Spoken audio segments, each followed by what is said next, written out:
Fall of the House of Usher by Edgar Allan Poe. Forward by Geo Marin. In the world of Gothic literature, where shadows whisper and the palpable interplay of dread and beauty ensconces the reader, stands The Fall of the House of Usher by Edgar Allan Poe. This masterpiece, more than a mere story, is a journey into the depths of the human psyche, exploring the fragile line between sanity and madness, life and death, and the crushing weight of ancestral legacies. Edgar Allan Poe, a connoisseur of the macabre and the father of the modern detective story, crafts in this narrative a symphony of terror and melancholy, resonating through the ages. The story's setting, a decaying mansion, mirrors the degenerating minds of its inhabitants, the Usher family. Poe's atmospheric genius is not just in creating a mood, but in sustaining it, enveloping the reader in a shroud of unease that tightens with each turn of the page. As a literary craftsman, I am drawn to the way Poe wields language with the precision of a surgeon and a poet's flair. He conjures vivid yet ethereal images, creating a dreamscape where the boundaries between the real and the surreal blur. This tale is not just read, it is experienced. It crawls under your skin, inviting you to ponder the dark corners of your own soul. The Fall of the House of Usher is a tale of isolation, fear, and the profound human connection to place and family. The Usher family, with its complex, almost incestuous bonds, is a study of the power and pitfalls of lineage and legacy. Their ancestral home, a character in its own right, is a testament to the inescapable grip of family history and the burden of carrying on a name that is both a privilege and a curse. As readers, we navigate the labyrinthine corridors of the Usher mansion alongside the narrator, an outsider drawn into a world of psychological disintegration and eerie phenomena. This narrative perspective is a stroke of genius, allowing us to share his skepticism and eventual horror, making the journey all the more intimate and terrifying. Poe's exploration of themes such as madness, decay, and the supernatural transcends the story, probing the human condition and our universal fears. In The Fall of the House of Usher, we are reminded of the fragility of the human mind, the fleeting nature of life, and the inevitability of death. The story stays with you, haunting your thoughts long after the final page is turned. For new readers, prepare to be enthralled by Poe's timeless narrative. For those returning to its pages, discover anew the dark beauty and enduring mystery of The Fall of the House of Usher. Tilde Geo Marin. Son cœur est un luth suspendu. Sitôt qu'on le touche, il résonne. De Béranger. During the whole of a dull, dark, and soundless day in the autumn of the year, when the clouds hung oppressively low in the heavens, I had been passing alone, on horseback, through a singularly dreary tract of country, and at length found myself, as the shades of the evening drew on, within view of the melancholy House of Usher. I know not how it was, but with the first glimpse of the building, a sense of insufferable gloom pervaded my spirit. I say insufferable, for the feeling was unrelieved by any of that half-pleasurable, because poetic, sentiment with which the mind usually receives even the sternest natural images of the desolate or terrible. I looked upon the scene before me, upon the mere house, and the simple landscape features of the domain, upon the bleak walls, upon the vacant eye-like windows, upon a few rank sedges, and upon a few white trunks of decayed trees, with an utter depression of soul, which I can compare to no earthly sensation more properly than to the after-dream of the reveller upon opium, the bitter lapse into everyday life, the hideous dropping off of the veil. There was an iciness, a sinking, a sickening of the heart, an unredeemed dreariness of thought, which no goading of the imagination could torture into aught of the sublime. What was it? I paused to think. What was it that so unnerved me in the contemplation of the House of Usher? It was a mystery all insoluble, nor could I grapple with the shadowy fancies that crowded upon me as I pondered. I was forced to fall back upon the unsatisfactory conclusion that while, beyond doubt, there are combinations of very simple natural objects which have the power of thus affecting us, still, the analysis of this power lies among considerations beyond our depth. It was possible, I reflected, that a mere different arrangement of the particulars of the scene, of the details of the picture, would be sufficient to modify, or perhaps to annihilate its capacity for sorrowful impression. And, acting upon this idea, I reined my horse to the precipitous brink of a black and lurid tarn that lay in unruffled lustre by the dwelling, and gazed down, but with a shudder even more thrilling than before, upon the remodelled and inverted images of the grey sedge, and the ghastly tree stems, and the vacant and eye-like windows. Nevertheless, in this mansion of gloom, I now proposed to myself a sojourn of some weeks. Its proprietor, Roderick Usher, had been one of my boon companions in boyhood, but many years had elapsed since our last meeting.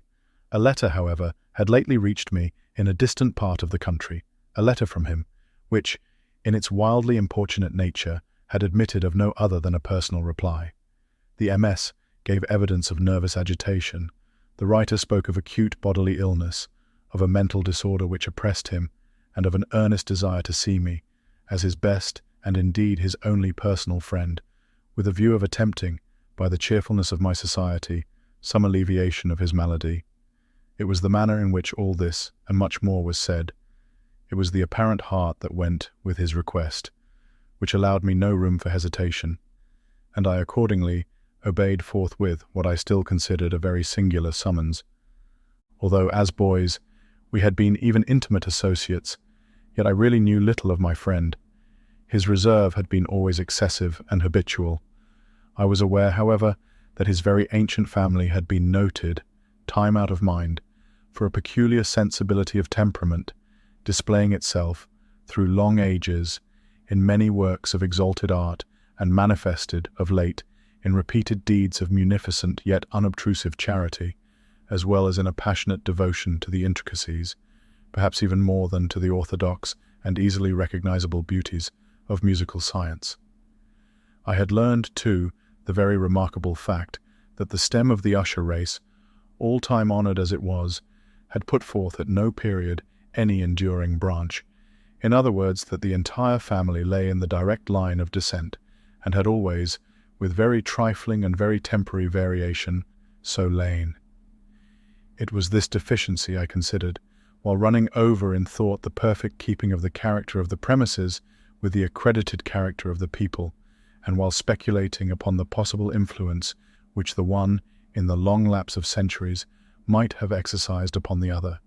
It was this deficiency, perhaps, of collateral issue, and the consequent undeviating transmission, from sire to son, of the patrimony with the name, which had, at length, so identified the two as to merge the original title of the estate in the quaint and equivocal appellation of the House of Usher, an appellation which seemed to include, in the minds of the peasantry who used it, both the family and the family mansion. I have said that the sole effect of my somewhat childish experiment, that of looking down within the tarn, had been to deepen the first singular impression. There can be no doubt that the consciousness of the rapid increase of my superstition, for why should I not so term it, served mainly to accelerate the increase itself. Such, I have long known, is the paradoxical law of all sentiments having terror as a basis, and it might have been for this reason only, that when I again uplifted my eyes to the house itself, from its image in the pool, there grew in my mind a strange fancy, a fancy so ridiculous, indeed, that I but mention it to show the vivid force of the sensations which oppressed me. I had so worked upon my imagination as really to believe that about the whole mansion and domain there hung an atmosphere peculiar to themselves and their immediate vicinity, an atmosphere which had no affinity with the air of heaven, but which had reeked up from the decayed trees, and the grey wall, and the silent tarn, a pestilent and mystic vapour, dull, sluggish, faintly discernible, and leaden-hued. Shaking off from my spirit what must have been a dream, I scanned more narrowly the real aspect of the building.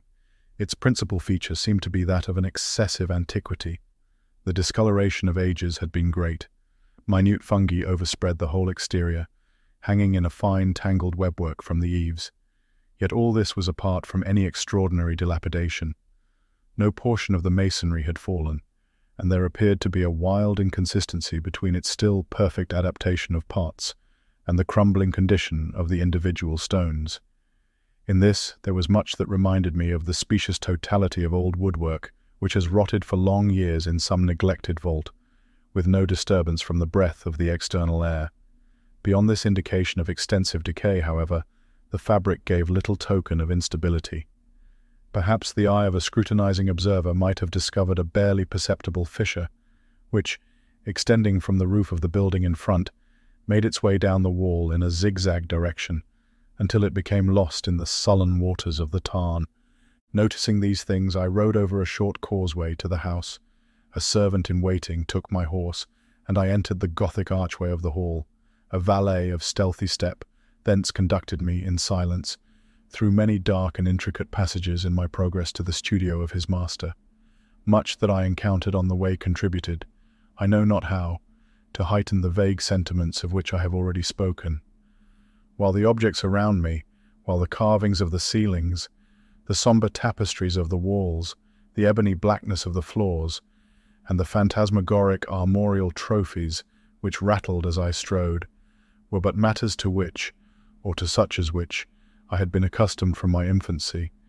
While I hesitated, not to acknowledge how familiar was all this, I still wondered to find how unfamiliar were the fancies which ordinary images were stirring up. On one of the staircases, I met the physician of the family. His countenance, I thought, wore a mingled expression of low cunning and perplexity. He accosted me with trepidation and passed on. The valet now threw open a door and ushered me into the presence of his master. The room in which I found myself was very large and lofty. The windows were long, narrow, and pointed, and at so vast a distance from the black oaken floor as to be altogether inaccessible from within. Feeble gleams of encrimsoned light made their way through the trellised panes, and served to render sufficiently distinct the more prominent objects around. The eye, however, struggled in vain to reach the remoter angles of the chamber, or the recesses of the vaulted and fretted ceiling. Dark draperies hung upon the walls. The general furniture was profuse, comfortless, antique, and tattered. Many books and musical instruments lay scattered about, but failed to give any vitality to the scene. I felt that I breathed an atmosphere of sorrow. An air of stern, deep, and irredeemable gloom hung over and pervaded all. Upon my entrance, Usher rose from a sofa on which he had been lying at full length, and greeted me with a vivacious warmth which had much in it, I at first thought, of an overdone cordiality, of the constrained effort of the ennuyé man of the world. A glance, however, at his countenance convinced me of his perfect sincerity. We sat down, and for some moments, while he spoke not, I gazed upon him with a feeling half of pity, half of awe. Surely, man had never before so terribly altered, in so brief a period, as had Roderick Usher. It was with difficulty that I could bring myself to admit the identity of the man being before me with the companion of my early boyhood.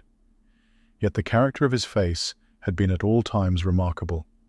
A cadaverousness of complexion, an eye large, liquid, and luminous beyond comparison, lips somewhat thin and very pallid, but of a surpassingly beautiful curve, a nose of a delicate Hebrew model, but with a breadth of nostril unusual in similar formations, a finely moulded chin, speaking, in its want of prominence, of a want of moral energy, hair of a more than web-like softness and tenuity.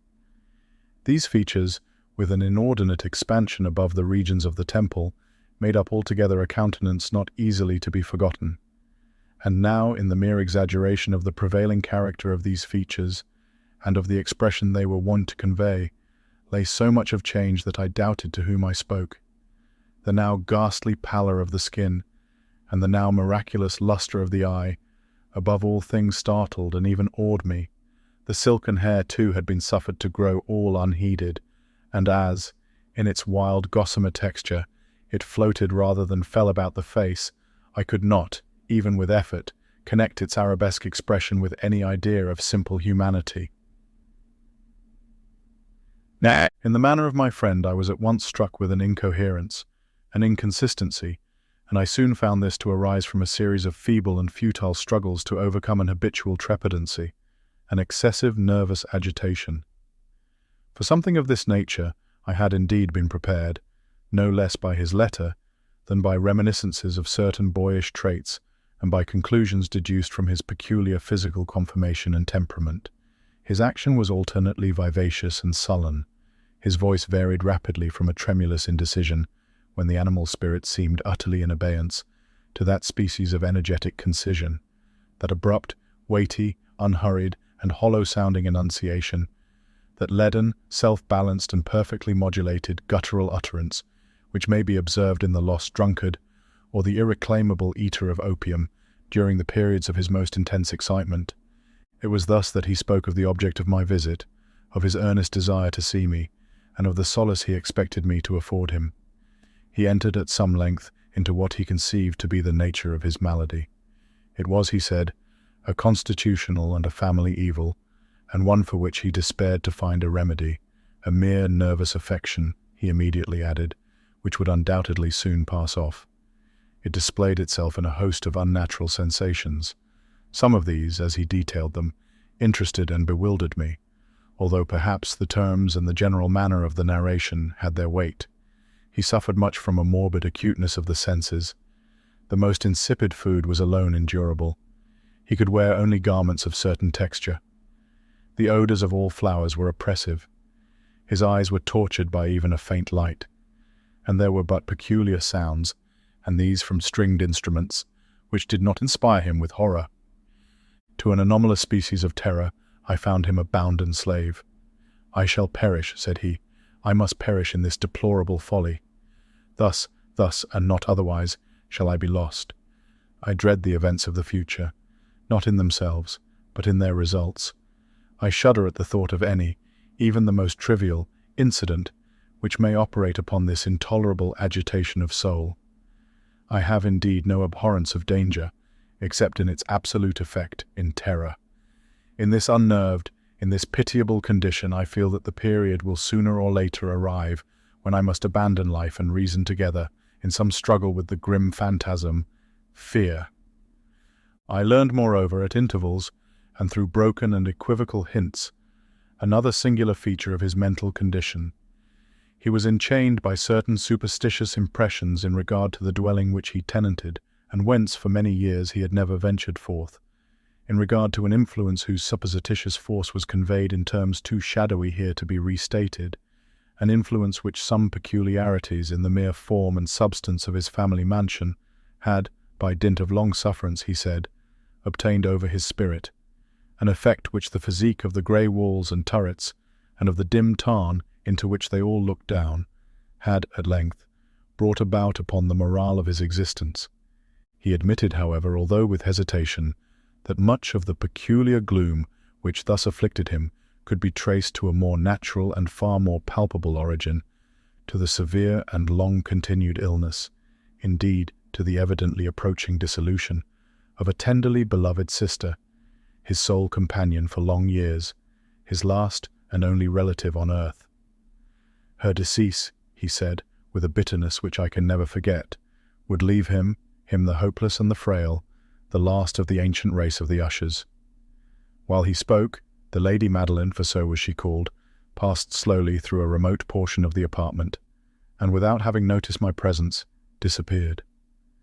I regarded her with an utter astonishment not unmingled with dread, and yet I found it impossible to account for such feelings.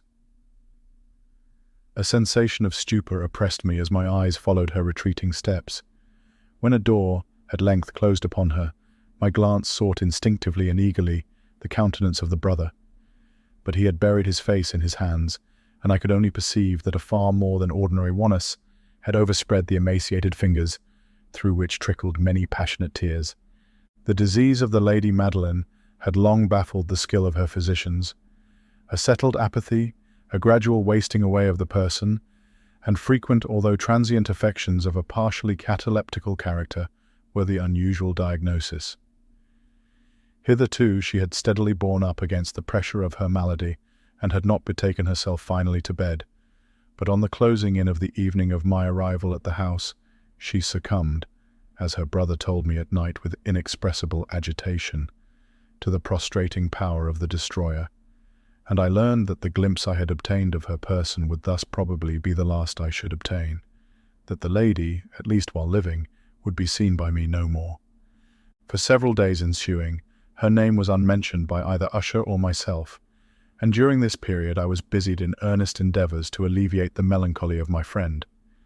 We painted and read together, or I listened, as if in a dream, to the wild improvisations of his speaking guitar, and thus, as a closer and still closer intimacy admitted me more unreservedly into the recesses of his spirit, the more bitterly did I perceive the futility of all attempt at cheering a mind from which darkness, as if an inherent positive quality, poured forth upon all objects of the moral and physical universe in one unceasing radiation of gloom.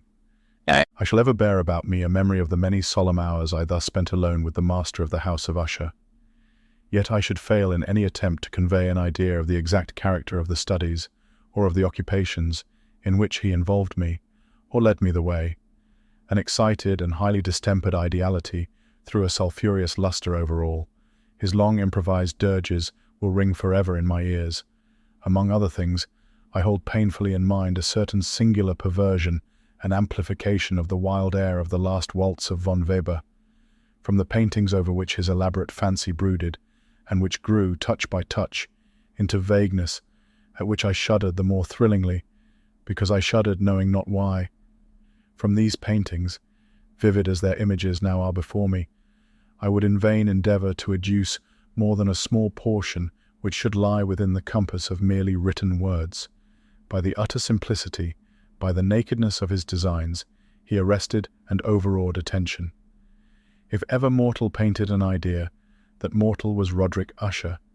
For me at least, in the circumstances then surrounding me, there arose out of the pure abstractions which the hypochondriac contrived to throw upon his canvas an intensity of intolerable awe, no shadow of which felt I ever yet in the contemplation of the certainly glowing yet too concrete reveries of Fuseli. One of the phantasmagoric conceptions of my friend, partaking not so rigidly of the spirit of abstraction, may be shadowed forth, although feebly, in words.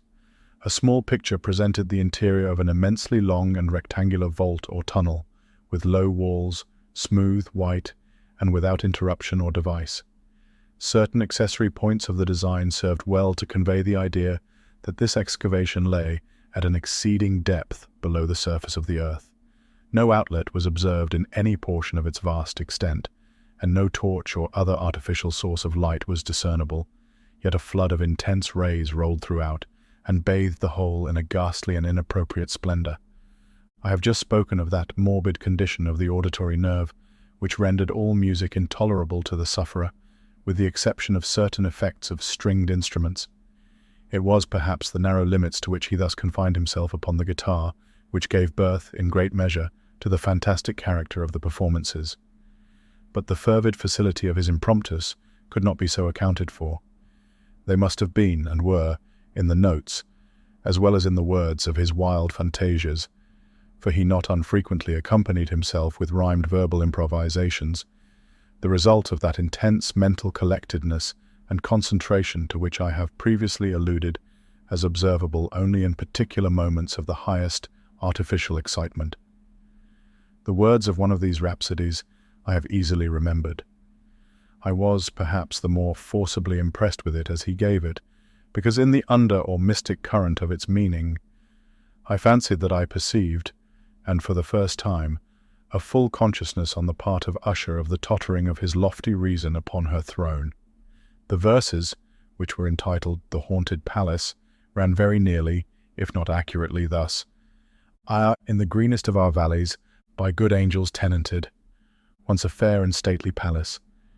Radiant palace reared its head in the monarch thought's dominion. It stood there, never seraph spread a pinion over fabric half so fair. 2. Banners yellow, glorious, golden, on its roof did float and flow. This, all this, was in the olden time long ago, and every gentle air that dallied in that sweet day along the ramparts, plumed and pallid, a winged odour went away. To Narrator, wanderers in that happy valley, through 2 luminous windows saw spirits moving musically to a lute's well-tuned law, round about a throne where sitting. Porphyrogene. In state his glory well befitting, the ruler of the realm was seen. For, and all with pearl and ruby glowing, was the fair palace door, through which came flowing, flowing, flowing, and sparkling evermore, a troop of echoes, whose sweet duty was but to sing, in voices of surpassing beauty, the wit and wisdom of their king. But evil things, in robes of sorrow, assailed the monarch's high estate. Ah, let us mourn, for never morrow shall dawn upon him desolate. And, round about his home, the glory that blushed and bloomed is but a dim-remembered story of the old time entombed. 6. And travellers now within that valley, through the red-litten windows see vast forms that move fantastically to a discordant melody, while, like a rapid, ghastly river, through the pale door a hideous throng rush out forever and laugh, but smile no more. I well remember that suggestions arising from this ballad led us into a train of thought wherein there became manifest an opinion of Usher's, which I mention not so much on account of its novelty, for other men have thought thus, as on account of the pertinacity with which he maintained it. This opinion, in its general form, was that of the sentience of all vegetable things. But, in his disordered fancy, the idea had assumed a more daring character and trespassed under certain conditions upon the kingdom of inorganization. I lack words to express the full extent, or the earnest abandon of his persuasion. The belief, however, was connected, as I have previously hinted, with the grey stones of the home of his forefathers. The conditions of the sentience had been here, he imagined, fulfilled in the method of collocation of these stones, in the order of their arrangement, as well as in that of the many fungi which overspread them, and of the decayed trees which stood around, above all, in the long undisturbed endurance of this arrangement, and in its reduplication in the still waters of the tarn. Its evidence, the evidence of the sentience, was to be seen, he said, and I here started as he spoke, in the gradual yet certain condensation of an atmosphere of their own about the waters and the walls. The result was discoverable, he added, in that silent yet importunate and terrible influence, which for centuries had moulded the destinies of his family, and which made him what I now saw him, what he was. Such opinions need no comment, and I will make none. Our books, the books which for years had formed no small portion of the mental existence of the invalid, were, as might be supposed, in strict keeping with this character of phantasm. We pored together over such works as the Ververs et Chartreuse of Gresset, the Belphegor of Machiavelli, the Heaven and Hell of Swedenborg, the Subterranean Voyage of Nicholas Klim by Holberg, the Chiromancy of Robert Flude, of Jean d'Indaginé, and of Delechambre, the Journey into the Blue Distance of Tieck, and the City of the Sun of Campanella. One favorite volume was a small octavo edition of the Directorium Inquisitorium by the Dominican Aymeric de Giron, and there were passages in Pomponius Mela about the old African satyrs and Igipans, over which Usher would sit dreaming for hours. His chief delight, however, was found in the perusal of an exceedingly rare and curious book in quarto Gothic, the Manual of a Forgotten Church, the Vigiliae Mortuorum Secundum Coram Ecclesiae Maguntinae. I could not help thinking of the wild ritual of this work, and of its probable influence upon the hypochondriac, when, one evening, having informed me abruptly that the Lady Madeline was no more, he stated his intention of preserving her corpse for a fortnight, previously to its final interment, in one of the numerous vaults within the main walls of the building. The worldly reason, however, assigned for this singular proceeding was one which I did not feel at liberty to dispute. The brother had been led to his resolution, so he told me, by consideration of the unusual character of the malady of the deceased, of certain obtrusive and eager inquiries on the part of her medical men, and of the remote and exposed situation of the burial ground of the family. I will not deny that when I called to mind the sinister countenance of the person whom I met upon the staircase on the day of my arrival at the house, I had no desire to oppose what I regarded as at best but a harmless and by no means an unnatural precaution. At the request of Usher, I personally aided him in the arrangements for the temporary entombment. The body having been encoffined, we two alone bore it to its rest. The vault in which we placed it, and which had been so long unopened that our torches, half smothered in its oppressive atmosphere, gave us little opportunity for investigation, was small, damp, and entirely without means of admission for light. Lying, at great depth, immediately beneath that portion of the building in which was my own sleeping apartment. It had been used, apparently, in remote feudal times for the worst purposes of a donjon keep, and, in later days, as a place of deposit for powder or some other highly combustible substance, as a portion of its floor, and the whole interior of a long archway through which we reached it, were carefully sheathed with copper. The door, of massive iron, had been also similarly protected. Its immense weight caused an unusually sharp grating sound as it moved upon its hinges.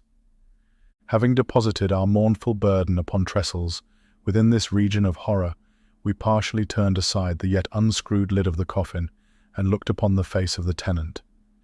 A striking similitude between the brother and sister now first arrested my attention, and Usher, divining perhaps my thoughts, murmured out some few words from which I learned that the deceased and himself had been twins, and that sympathies of a scarcely intelligible nature had always existed between them. Our glances, however, rested not long upon the dead, for we could not regard her unawed. The disease which had thus entombed the lady in the maturity of youth had left, as usual in all maladies of a strictly cataleptical character, the mockery of a faint blush upon the bosom and the face, and that suspiciously lingering smile upon the lip which is so terrible in death. We replaced and screwed down the lid, and having secured the door of iron, made our way, with toil, into the scarcely less gloomy apartments of the upper portion of the house. And now, some days of bitter grief having elapsed, an observable change came over the features of the mental disorder of my friend. His ordinary manner had vanished. His ordinary occupations were neglected or forgotten. He roamed from chamber to chamber with hurried, unequal, and objectless step. The pallor of his countenance had assumed, if possible, a more ghastly hue, but the luminousness of his eye had utterly gone out. The once occasional huskiness of his tone was heard no more, and a tremulous quaver, as if of extreme terror, habitually characterized his utterance. There were times indeed when I thought his unceasingly agitated mind was laboring with some oppressive secret, to divulge which he struggled for the necessary courage. At times, again, I was obliged to resolve all into the mere inexplicable vagaries of madness, for I beheld him gazing upon vacancy for long hours, in an attitude of the profoundest attention, as if listening to some imaginary sound. It was no wonder that his condition terrified, that it infected me. I felt creeping upon me, by slow yet certain degrees, the wild influences of his own fantastic yet impressive superstitions. It was especially upon retiring to bed, late in the night of the 7th or 8th day after the placing of the Lady Madeline within the donjon, that I experienced the full power of such feelings. Sleep came not near my couch, while the hours waned and waned away. I struggled to reason off the nervousness which had dominion over me. I endeavored to believe that much, if not all of what I felt, was due to the bewildering influence of the gloomy furniture of the room, of the dark and tattered draperies, which, tortured into motion by the breath of a rising tempest, swayed fitfully to and fro upon the walls, and rustled uneasily about the decorations of the bed. But my efforts were fruitless. An irrepressible tremor gradually pervaded my frame, and at length there sat upon my very heart an incubus of utterly causeless alarm. Shaking this off with a gasp and a struggle, I uplifted myself upon the pillows, and peering earnestly within the intense darkness of the chamber, hearkened, I know not why, except that an instinctive spirit prompted me, to certain low and indefinite sounds which came, through the pauses of the storm, at long intervals I knew not whence. Overpowered by an intense sentiment of horror, unaccountable yet unendurable, I threw on my clothes with haste, for I felt that I should sleep no more during the night, and endeavored to arouse myself from the pitiable condition into which I had fallen, by pacing rapidly to and fro through the apartment. I had taken but few turns in this manner, when a light step on an adjoining staircase arrested my attention. I presently recognized it as that of Usher. In an instant afterward, he rapped, with a gentle touch, at my door and entered, bearing a lamp. His countenance was, as usual, cadaverously wan, but, moreover, there was a species of mad hilarity in his eyes, an evidently restrained hysteria in his whole demeanour. His air appalled me, but anything was preferable to the solitude which I had so long endured, and I even welcomed his presence as a relief. "And you have not seen it?" he said abruptly, after having stared about him for some moments in silence. "You have not then seen it? But stay, you shall." Thus speaking, and having carefully shaded his lamp, he hurried to one of the casements and threw it freely open to the storm. The impetuous fury of the entering gust nearly lifted us from our feet. It was indeed a tempestuous yet sternly beautiful night, and one wildly singular in its terror and its beauty. A whirlwind had apparently collected its force in our vicinity, for there were frequent and violent alterations in the direction of the wind, and the exceeding density of the clouds, which hung so low as to press upon the turrets of the house, did not prevent our perceiving the lifelike velocity with which they flew, careering from all points against each other, without passing away into the distance. I say that even their exceeding density did not prevent our perceiving this, yet we had no glimpse of the moon or stars, nor was there any flashing forth of the lightning. But the undersurfaces of the huge masses of agitated vapour, as well as all terrestrial objects immediately around us, were glowing in the unnatural light of a faintly luminous and distinctly visible gaseous exhalation which hung about and enshrouded the mansion. "You must not, you shall not behold this," said I, shuddering to Usher as I led him, with a gentle violence, from the window to a seat. "These appearances, which bewilder you, are merely electrical phenomena not uncommon, or it may be that they have their ghastly origin in the rank miasma of the tarn. Let us close this casement. The air is chilling and dangerous to your frame. Here is one of your favourite romances. I will read, and you shall listen. And so we will pass away this terrible night together." The antique volume which I had taken up was the Mad Tryst of Sir Launcelot Canning, but I had called it a favourite of Usher's more in sad jest than in earnest, for in truth there is little in its uncouth and unimaginative prolixity which could have had interest for the lofty and spiritual ideality of my friend. It was, however, the only book immediately at hand, and I indulged a vague hope that the excitement which now agitated the hypochondriac might find relief, for the history of mental disorder is full of similar anomalies, even in the extremeness of the folly which I should read.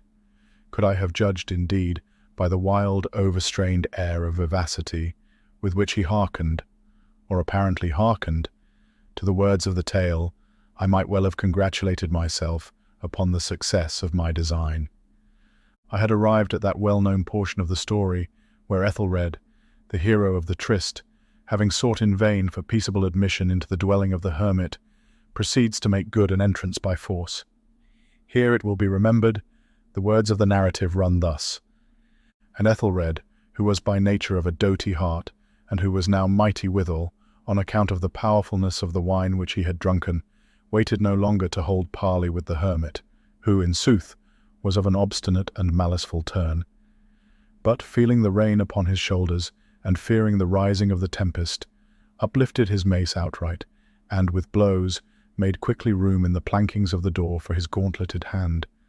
And now pulling therewith sturdily, he so cracked and ripped and tore all asunder, that the noise of the dry and hollow-sounding wood alarumed and reverberated throughout the forest." At the termination of this sentence, I started and for a moment paused, for it appeared to me, although I at once concluded that my excited fancy had deceived me, it appeared to me that, from some very remote portion of the mansion, there came, indistinctly to my ears, what might have been, in its exact similarity of character, the echo, but a stifled and dull one certainly, of the very cracking and ripping sound which Sir Launcelot had so particularly described. It was, beyond doubt, the coincidence alone which had arrested my attention, for, amid the rattling of the sashes of the casements, and the ordinary commingled noises of the still increasing storm, the sound, in itself, had nothing, surely, which should have interested or disturbed me. I continued the story. But the good champion Ethelred, now entering within the door, was sore enraged and amazed to perceive no signal of the maliceful hermit, but, in the stead thereof, a dragon of a scaly and prodigious demeanour, and of a fiery tongue, which sat in guard before a palace of gold with a floor of silver. And upon the wall there hung a shield of shining brass with this legend enwritten: Who entereth herein, a conqueror hath been. Who slayeth the dragon, the shield he shall win. And Ethelred uplifted his mace, and struck upon the head of the dragon, which fell before him, and gave up his pesty breath, with a shriek so horrid and harsh, and withal so piercing, that Ethelred had fain to close his ears with his hands against the dreadful noise of it, the like whereof was never before heard. Here again I paused abruptly, and now with a feeling of wild amazement, for there could be no doubt whatever that, in this instance, I did actually hear, although from what direction it proceeded I found it impossible to say, a low and apparently distant, but harsh, protracted, and most unusual screaming or grating sound, the exact counterpart of what my fancy had already conjured up for the dragon's unnatural shriek as described by the romancer. Oppressed, as I certainly was, upon the occurrence of this second and most extraordinary coincidence, by 1,000 conflicting sensations, in which wonder and extreme terror were predominant, I still retained sufficient presence of mind to avoid exciting by any observation the sensitive nervousness of my companion. I was by no means certain that he had noticed the sounds in question, although, assuredly, a strange alteration had, during the last few minutes, taken place in his demeanour. From a position fronting my own, he had gradually brought round his chair, so as to sit with his face to the door of the chamber, and thus I could but partially perceive his features, although I saw that his lips trembled, as if he were murmuring inaudibly. His head had dropped upon his breast, yet I knew that he was not asleep, from the wide and rigid opening of the eye, as I caught a glance of it in profile. The motion of his body, too, was at variance with this idea, for he rocked from side to side with a gentle yet constant and uniform sway. Having rapidly taken notice of all this, I resumed the narrative of Sir Launcelot, which thus proceeded. And now the champion, having escaped from the terrible fury of the dragon, bethinking himself of the brazen shield, and of the breaking up of the enchantment which was upon it, removed the carcass from out of the way before him, and approached valorously over the silver pavement of the castle to where the shield was upon the wall, which in sooth tarried not for his full coming, but fell down at his feet upon the silver floor, with a mighty great and terrible ringing sound. No sooner had these syllables passed my lips, than, as if a shield of brass had indeed, at the moment, fallen heavily upon a floor of silver, I became aware of a distinct, hollow metallic, and clangorous, yet apparently muffled, reverberation. Completely unnerved, I leapt to my feet, but the measured rocking movement of Usher was undisturbed. I rushed to the chair in which he sat. His eyes were bent fixedly before him, and throughout his whole countenance there reigned a stony rigidity. But, as I placed my hand upon his shoulder, there came a strong shudder over his whole person. A sickly smile quivered about his lips, and I saw that he spoke in a low, hurried and gibbering murmur, as if unconscious of my presence. Bending closely over him, I at length drank in the hideous import of his words. "Not hear it? Yes, I hear it, and have heard it. Long, many minutes, many hours, many days have I heard it. Yet I dared not, oh, pity me, miserable wretch that I am. I dared not speak. We have put her living in the tomb. Said I not that my senses were acute? I now tell you that I heard her first feeble movements in the hollow coffin. I heard them, many, many days ago. Yet I dared not speak. And now, tonight, Ethelred, ha! Ha! The breaking of the hermit's door, and the death cry of the dragon, and the clangor of the shield, say rather, the rending of her coffin, and the grating of the iron hinges of her prison, and her struggles within the coppered archway of the vault. Oh, whither shall I fly? Will she not be here anon? Is she not hurrying to upbraid me for my haste? Have I not heard her footstep on the stair? Do I not distinguish that heavy and horrible beating of her heart? Madman! Here he sprang furiously to his feet, and shrieked out his syllables, as if in the effort he were giving up his soul. Madman! I tell you that she now stands without the door. As if in the superhuman energy of his utterance, there had been found the potency of a spell. The huge antique panels to which the speaker pointed threw slowly back, upon the instant, their ponderous and ebony jaws. It was the work of the rushing gust.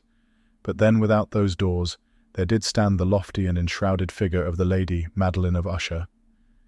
There was blood upon her white robes, and the evidence of some bitter struggle upon every portion of her emaciated frame. For a moment she remained trembling and reeling to and fro upon the threshold, then, with a low moaning cry, fell heavily inward upon the person of her brother, and in her violent and now final death agonies, bore him to the floor a corpse, and a victim to the terrors he had anticipated. From that chamber, and from that mansion, I fled aghast. The storm was still abroad in all its wrath as I found myself crossing the old causeway. Suddenly, there shot along the path a wild light, and I turned to see whence a gleam so unusual could have issued, for the vast house and its shadows were alone behind me. The radiance was that of the full setting and blood-red moon, which now shone vividly through that once barely discernible fissure of which I have before spoken, as extending from the roof of the building, in a zigzag direction, to the base. While I gazed, this fissure rapidly widened. There came a fierce breath of the whirlwind. The entire orb of the satellite burst at once upon my sight. My brain reeled as I saw the mighty walls rushing asunder. There was a long tumultuous shouting sound like the voice of 1,000 waters, and the deep and dank tarn at my feet closed sullenly and silently over the fragments of the House of Usher. The end. From all of us at Geo's World, we hope you have enjoyed this classic Gothic short story by Edgar Allan Poe. Have a great day and stay curious.